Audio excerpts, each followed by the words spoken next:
Welcome to the MTD Technical Corner. Today we're going to be discussing automated metrology with Steve Shickell from LK Metrology. Steve, welcome to the MTD studio. Thank you, Gio. It's great to be here again, and obviously it's great to be in your presence and with the support of MTD. Steve, always a pleasure. Now, Steve, this subject, great subject, you know, automating metrology, achieving a complete process in the manufacturing industry. Firstly, tell us what kind of solutions that you can offer to help someone achieve this. And again, so for those customers who've not heard of LK before, we've been producing CMMs here in the UK since 1963. So we've been pioneering and engineering new solutions for our customers ever since then. I think for me is that when people think of sort of metrology and inspection, the first picture in your mind is you see a CMM room, it's offline, and you see pallets of work in progress on the floor. And I think what we're trying to do is this paradigm shift to say, well, hang on a minute, let's put the metrology into the process. And if the process is automated, then we can automate the metrology as well. I mean, after all, a CMM is a CNC automated measurement device. The only thing that's missing is that typically we've got an operator that's physically loading the machine instead. So what we offer is a full turnkey solution where we can introduce robots for pallet loading and machine tending like you have on CNC machine tools. And what benefits will an end user, will a manufacturer get by automating his metrology, by inspecting the part in cycle or part of the loop? Well, I think the first thing is that we can put it earlier on in the production process. So, in all fairness, if you've got some key characteristics that you want to monitor, as soon as they start falling out, you can stop the process, put things right, and then continue again, because you can add a lot more value into that component until it gets to the end of the process, only then to find out that it's either scrap or you need to rework it. So it's like a self-healing process by having it embedded into the production process. Okay, let's start with in-process measurement then, Steve. Let's start with this point. What data can you feed back to the machine tool and what benefits will you get from it? So obviously we're comparing normally against a CAD model, and there could be thousands. I mean, we could use this as an example here.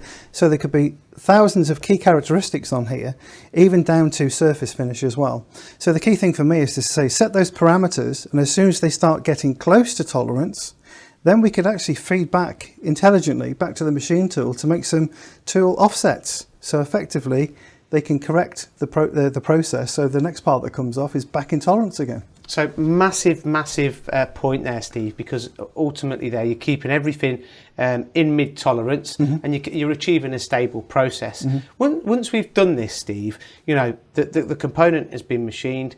Now that component has got to go to another, maybe an inspection cell or on a very, very accurate CMM. Can this then also, as showing on the screen here, can this then be transferred to a CMM quite simply?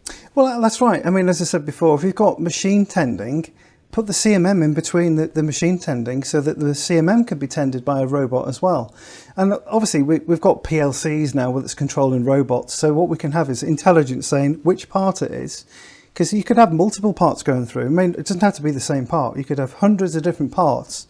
Each one of those parts has got its own part program, but intelligently we know which part to measure using which program fully autonomously. So the whole process is automatic. So in this particular example that was on screen, Steve, you're palletizing inspection, and each kind of pallet, if you like, is 0 point located. Absolutely. With different parts. So this is what you're saying. It doesn't necessarily have to be high volume, albeit it could be high volume as well.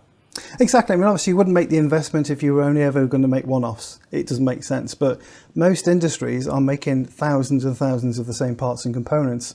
And that's where you're going to get your investment, your return on your investment. Just to also note on here is that you'll see on this CMM, we're actually using laser scanning. Over the years, laser scanning has got more and more accurate. So it's more acceptable now for doing dimensional inspection. And the beauty there is that rather than taking single points, we're now taking tens of thousands of points per second, so you can very quickly, rapidly get a complete image of what the part is like. And to what kind of accuracy with scanning, Steve? Well, on some of our higher accuracy machines, with the we've got a Nikon laser's got an LC15, so it's only a 15mm wide stripe, but we're down to like 7 microns. Wow. So that's obviously a 70 micron tolerance would be good enough on a 7 micron scanner. So building up all these USPs, and you know, you're in process measuring. You're keeping a stable process. You can do low volume work as well as high volume work.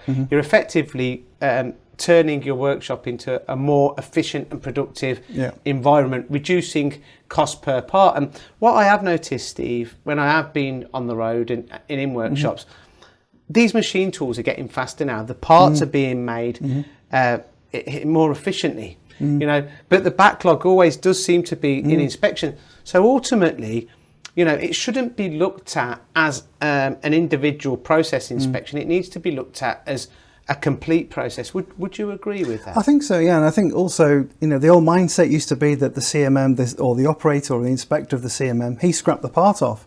It's like, well, no, actually, he stopped. He's the quality gate. He stopped that bad part from getting through to the next stage of the process. But as you say, you know, it can be in process. It can be right at the heart of the machining operation, so that anything can be picked up straight away, and ultimately you can put things right. And the last thing you want to be doing is doing massive batches of parts and finding out that they're all scrap. You know, that because it's all waste. It's wasted energy. It's wasted machine tool wear, and then you've got the rework. You've got lost hours. You know, it all adds up. Steve, I think this is a perfect example of smart factories of the future. Steve, any last thoughts?